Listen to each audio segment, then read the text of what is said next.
того, что доклад очень интересный, еще и человек очень интересный, Ник. Он в свое время основал компанию, которую продал Microsoft, и признавался лучшим предпринимателем года в разных там странах. И презентация его посвящена тому, как мы можем получить данные, которые играют в ваших играх, даже если вы делаете коробочный продукт, который вы продаете, забываете о нем. Прошу, в общем, любите жаловать, Ника Берри. Всего так. Здравствуйте, меня зовут Ник, я работаю в компании Data Genetics. Я немного понимаю по-русски, но я плохо говорю.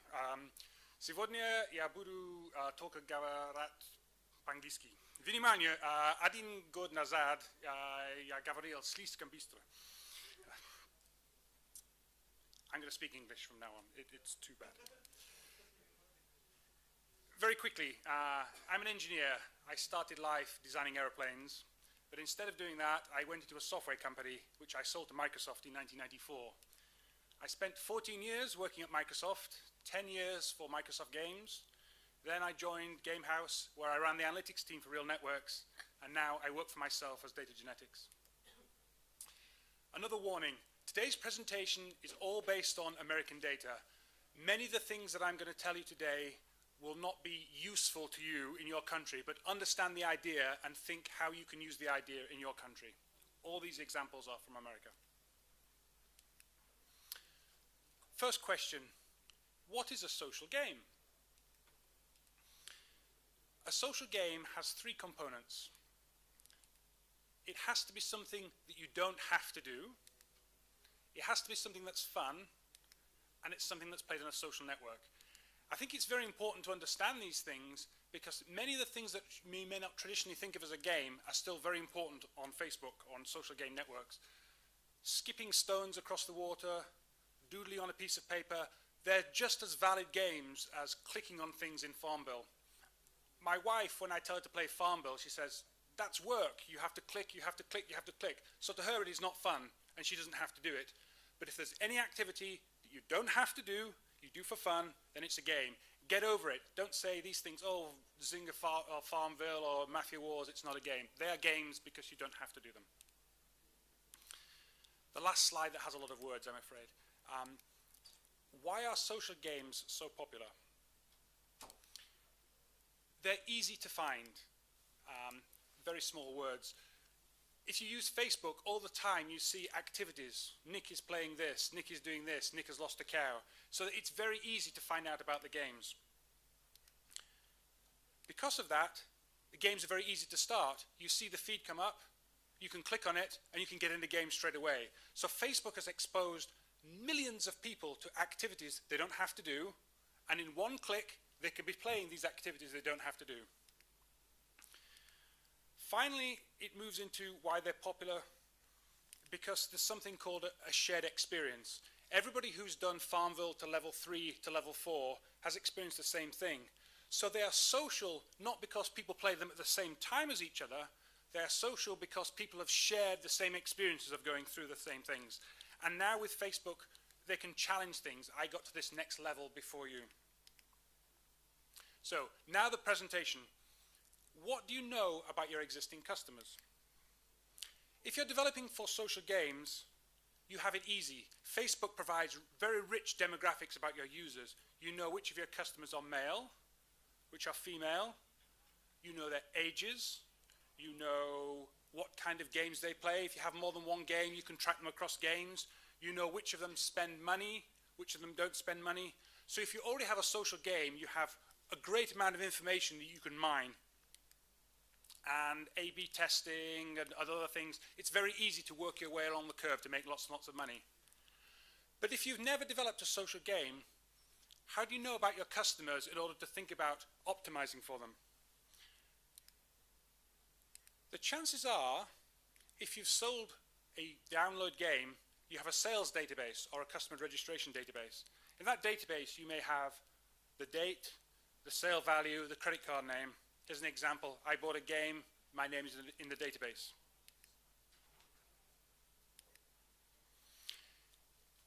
In America, you can't necessarily tell the gender, whether I'm male or female, based on my name. You can have a good guess, but you're not always correct. My name is Nicholas. most of the time, that's a man. Jessica, most of the time, that's a lady. Somebody like Taylor, Taylor is sometimes used for girls, sometimes used for boys. And where on that line does it go? In order to find out this information, I went to the Social Security database in America, and it gives a list of everybody's names and when they were registered. Here's an example in 1967. How many people were named Mary, Susan, Karen, all the way down. Just for interest, this tells you all the way in 1880, John was a very popular name. Now, people name their boys Jacob, Michael, and Joshua. For women, Mary was very, very popular. Now, Madison and Emily is a very popular name. And those transgender names, those androgynous names we talked about, Alex is almost always male, Christopher always male, Dakota, mixture male and female, Taylor is actually mostly female at the moment. The popularity of names changes throughout time, and you can get information from that. Once upon a time, Arcady was a popular name, then it wasn't, then it was. So you can guess or infer the age of somebody based on the name that they have. And we know a little bit more information about that. Here are the people who were called Taylor when they were born. As you can see, in the 1994, it was a very popular name. Before 1981, nobody named their child Taylor. So if you met somebody called Taylor, you could work out what the probability, the chance that they were of a certain age. Nobody lives forever. So if you meet somebody called Taylor, the chances that that person is a male or a female in age is based on the people who had named that person and are still alive today when you've actually met them. So how do you find out how long people live? In America, we have death tables, and this tells you what percentage of people die every year. It's a very complicated graph, but this is your percentage chance of reaching a certain age based on when you were born. So if you want to work out the chance of reaching the age of 65, if you were born in 1990, there is a 39% chance you'll reach the age of 65. If you were born in 1950, there's a 68% chance, and it goes all the way up. Another way to look at this is the survivability curves. Yes, there is a gender difference. Females live longer than males. And just representing this another way, I'll go through this very quickly. These are chances of your probability that you will reach a certain age. The reason for doing all these things is if you know what the popularity of the name was when you were born, and you know the chances of those people dying, you can multiply them together, and what you get in the result is this curve, and it tells you if you meet somebody called Taylor, what is the probability in America that that person will be a male or a female, and also what their age is. When you're dealing with a large database, you have very large numbers. You can superposition all of these together and get an idea about the probability of what your age of your customers happens to be. So giving a few examples, this is the graph for Taylor. If you meet somebody who says, "Mnie nazywa Taylor," there's a 44% chance that person is going to be a girl between the ages of 10 and 19. Some examples. This is a curve for Robert. If you meet somebody who says, "My name is Robert," the chances are they're probably the age of 50 and 59. Here we have Mary. Remember, Mary was a more popular name earlier on, but most of the people who call Mary are now dead because they died, because nobody lives forever. And so the sweet spot is still around 50 and 59, even though more people will call Mary earlier on. Jennifer is a very modern name. Terry is a name that's both male and female. Minnie. James, I'll go through these very quickly. Sarah. Barbara. Sandra. James. Just a couple more. There's a couple of examples. I want to make a Clara is a name that's now coming back in popularity. Okay, we'll go through this now.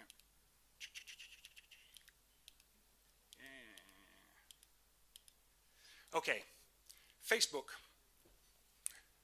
This is a chart of the demographics of Facebook. It's a complicated diagram, so I'll explain how to read it. Age is shown on the vertical axis. We have 13 years of age at the top, 65 at the bottom. Female is shown on the right, male and shown on the left. There's a distinct row for every age, 13, 14, 15, all the way down. First things to note, there's an awful lot of people in Facebook from college age. Facebook started as a college hookup service, so the people go back to their roots. But the other thing that's surprising about Facebook is that 1 in 8 new signups on Facebook is over the age of 65 in North America. It's a phenomenal thing for building grandmas and grandpas into the service. If we filter this based on using certain games, we'll see that the casual games, here we have a chart for Bejeweled showing what percentage of males and females that we have playing on Facebook. It's not totally part of the presentation, but one of the things my company does is go through and look at all the different brands and names on Facebook, whether it's Call of Duty, Tetris, all the other things. Each of these little curves represents the demographics of people who play those particular games. Example, Call of Duty. Teenage boys love to shoot at the teenage boys. Mythbusters and TV show. Ellen DeGeneres and Oprah Winfrey. If you look, they both look 89%, but Ellen skews younger and Oprah skews that little bit older. Jay Leno and Conan, there's a certain age above the age of 34 where people don't find Conan O'Brien very funny, so he doesn't have a lot of appeal. Once you have these curves, you can compare them together. Here's a curve of Star Wars, and here we have Pilates. I love Star Wars that we have the people in 30s and 40s watch the first trilogy, and this is the next generation over here. But if you compare them together, there's a very poor overlap. They have a very, very poor concentration. Here we have Star Trek. We have Jean-Luc Picard and Captain James T. Kirk. Comparing them together, there's a much stronger correlation. Bejeweled Blitz. If we look at the affinities of the people who play Bejeweled Blitz against the other kind of games that they have, you see that the people who play Bejeweled Blitz, they also like Treasure Island, they read James Patterson novels, Country Life, they like baking, and it goes all the way through. We'll skip through. So Glee is a TV show. Looking at the people who watch Glee as a TV show, what other things are they interested in? And here are all the games that those people play. You see that they seem to like traditional games, Sims, Monopoly, Pet Society, not so much Mahjong Dimensions, War Storm, and PS3 games. This gives an example of the things like the TV shows they watch. They like Jersey Shore and MTV. Music, Taylor Swift, but not so much Barry Manilow. They prefer Pepsi over Coke over Red Bull. Given a choice of fast foods, Starbucks over McDonald's, Converse over Puma over Nike over Reebok. Why is this important? I'll come to that in just a second. Hobbies, horses over cats over dogs, and iTunes over cigars. Example for how we can actually merge all these things together. So as well as running a software business, I have a small poker business on the side where I sell poker strategy cards. If I want to advertise for poker strategy cards, poker keywords are very, very expensive to buy because the online casinos pay large amounts of money. So I took my sales database for all the people who've bought poker cards in retail stores, and there's a list of all the people, Robert, John, James, Michael, David, all the way through here, and did the analysis to work out all the names and what the age demographics happen to be. And then I can filter them because children don't have credit cards. So if I take everybody over the age 18 and put them onto this particular chart, this is a probability distribution of what I think the customers who've all bought this product at retail, just based on the names, I would say that 84% of them are male, 15% are female, and they're more likely to be the age of 40 or 50 years of age. Once I've done that, merging the two together, I can compare the people who buy these cards against things that they're interested in based on Facebook preferences. So if I try and compare this chart against what they're doing on Facebook, we can see that there's a 45% correlation between the people who buy poker cards and are interested in martial arts. There's a less strong correlation between the Oprah Winfrey Show and for the Jersey Shore, even less. Why is this important? If I put together all those things, I can see that people who buy poker cards are interested in golf and Star Trek and scuba diving and NASCAR and fishing. They're not interested in Sex and the City, Makeup, Pokemon, and Justin Bieber. If I want to buy adverts to bring people to my product, I can go to Facebook, I can go to Google. CPC values for Texas Hold'em Poker on Facebook, when I ran this, is $1.73. I can buy keywords for golf for 88 cents, half the price for 3/4 of the audience. I've suddenly lowered my customer acquisition cost. I can hit the 3/4 of the same audience for half the price. On Google, keywords are more expensive. Texas Hold'em Poker is between $2 and $3. I can buy scuba diving for 79 cents. 66, 2/3 of the audience for almost 1/4 of the price. For NASCAR, even cheaper, I can get 66% of the audience for 1/5 of the price. So a summary of things. Using just names, you can extract information that you didn't think you know about just because the popularity of people's names changes through time, and knowing those names, or if you have other information about your customers, mine it to find out the information you can get that you didn't think you knew. You can correlate it with other products that you're trying to look for, especially on Facebook, to find different brands and affinities that they have and interests, and use this to lower your acquisition costs. And the other potential use of this is that you can chase potential sponsorship deals. If you've got a game and you do the analysis and you find that everybody who plays your game also eats in Pizza Hut, you should be knocking on the door of Pizza Hut and saying, please give me a lot of money and I will bake pizzas into my game so that people have a better experience. And with that, I did promise to talk very, very quickly, and I will be happy to answer some questions.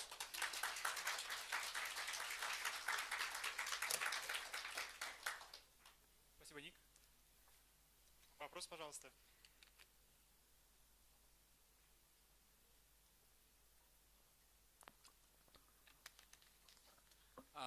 This statistic was really impressive.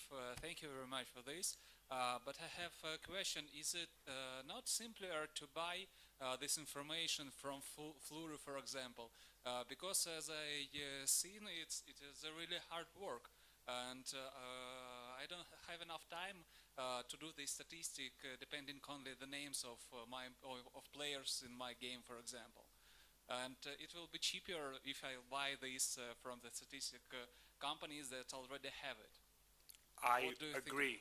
You can buy it from me, you can buy it from somebody else. Yes, please buy it from somebody else. Okay. So you sell this information, yeah? I sell consultancy services. So you come to me and say, I have a problem or I'd like to do things, and I will work with you to help do those things. Okay. So I absolutely agree. Focus on the things that you do very well. You are great at developing games, and you want to lower those costs. Outsource the things that you don't have the skills for. Absolutely, yes. So if it is your work, it's impressive, really. Thank you. Okay.